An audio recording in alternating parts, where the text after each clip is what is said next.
আজ জুম্মাবার আর শ্বশুরবাড়িতে জুম্মার সকালটা শুরু হয় একটু অন্যরকম তাড়াহুড়ো দিয়েই।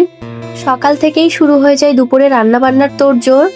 তবে আজ কি কি রান্নাবান্না করলাম আর সবাই মিলে একসাথে দিনটা কিভাবে কাটালাম সেই সমস্ত কিছুই থাকছে আজকের এই ভিডিওতে।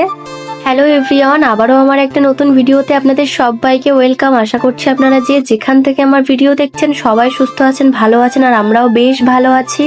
আজ সকাল সকালই আপনাদের ভাইয়াকে বাজারে পাঠিয়েছিলাম বাজার করার জন্য। আর আজ বাজারের ব্যাগটা এতটা পরিমাণে ভারী হয়ে গেছিল যে বাড়ি বাজার নিয়ে ঢুকতে না ঢুকতেই ব্যাগটা ছিঁড়ে গেছে।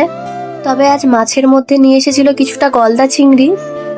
তবে চিংড়ি মাছগুলো বেশ টাটকা আর জ্যান্ত ছিল। আর তার সাথে নিয়ে এসেছিল দেশি মুরগির মাংস। আমার মাম্মামের পাপা বেশ কয়েকদিন ধরেই আমাকে বলছিল যে একটু ঝাল ঝাল করে মুরগির মাংস বানিয়ে দিতে, তাই ভাবলাম চলো আজই বানিয়ে খাওয়ানো যাক। এমনিতেও জুম্মার দিন শুক্রবার আপনাদের ভাইয়া প্রতি সপ্তাহেই বাড়িতে থাকে, তবে ওই দিনই চেষ্টা করি যে ওর পছন্দ মতো রান্না বান্না করে ওকে খাওয়ানোর। এখন বাজে ওই সকাল 9টার মতো, তো বাড়ির সমস্ত কাজকর্মগুলো সেরে বাড়ির সামনের উঠানটাও ভালোভাবে ঝাড়ু দিয়ে নিয়েছি। আর এখন রান্না করার আগে রান্নাঘরটা একটু ভালোভাবে ক্লিন করে মুছে নিচ্ছি।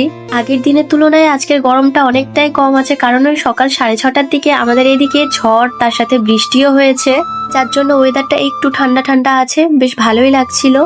তবে মাঝে মধ্যে এরকম নিম্নচাপের কারণে 1-2 দিন বৃষ্টি হলে কিন্তু আমাদের বেশ ভালোই লাগে সবার। তবে আবার টানা 1-2 সপ্তাহ ধরে বৃষ্টি হলে কিন্তু আমাদের কারোরই আবার ভালো লাগে না।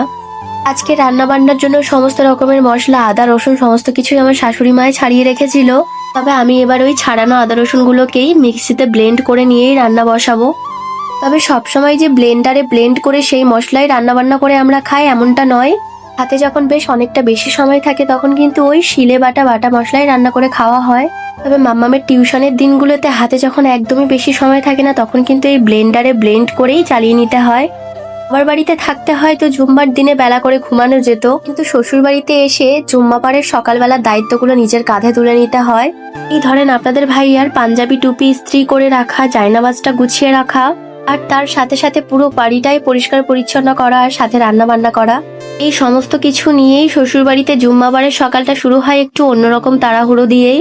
তবে আজকে দুপুরে রান্না বান্না করব দেশি মুরগির মাংসের লাল ঝোল আর তার সাথে চিংড়ি মাছ দিয়ে পেঁপে আলুর তরকারি। গলদা চিংড়িগুলো ভালো করেই আমি নুন ঝাল হলুদ মাখিয়ে এখন এই যে ভাজতে দিয়ে দিচ্ছি। ভালোভাবে মাছগুলো ভাজা হয়ে গেলেই ওর মধ্যে মশলা অ্যাড করে দিয়ে তারপর সবজিগুলো দিয়ে দেবো। তবে আমার রান্নাবান্নার ভিডিওগুলো আপনাদের কেমন লাগে আমি ঠিক জানি না, তবে আপনাদের সাথে আমার রান্নাবান্নার ভিডিওগুলো শেয়ার করতে কিন্তু আমার বেশ ভালোই লাগে। আপনারা অনেকেই জানতে চেয়েছেন যে আমার রান্না করা কড়াইগুলো আমি কোথা থেকে নিয়েছি। তবে এই কড়াইগুলো আমি নিয়েছিলাম বারাইপুর বিশাল থেকে, আর দাম পড়েছিল ওই 400 থেকে 450 মতো। তবে আমি অনলাইন থেকে একদমই কড়াইগুলো নিইনি, যদি আমি নিতাম অবশ্যই আপনাদের সাথে লিঙ্কটা শেয়ার করার চেষ্টা করতাম। তবে আপনাদের আরো কিছু জানার থাকলে আর যদি আমাকে নিয়ে কোনো প্রশ্ন থেকে থাকে অবশ্যই কমেন্টে বলবেন, আমি রিপ্লাই দেওয়ার চেষ্টা করব। এখন বাজে ওই দুপুর 1টার মতো, আর আমার রান্নাবান্নাও প্রায় শেষের দিকে।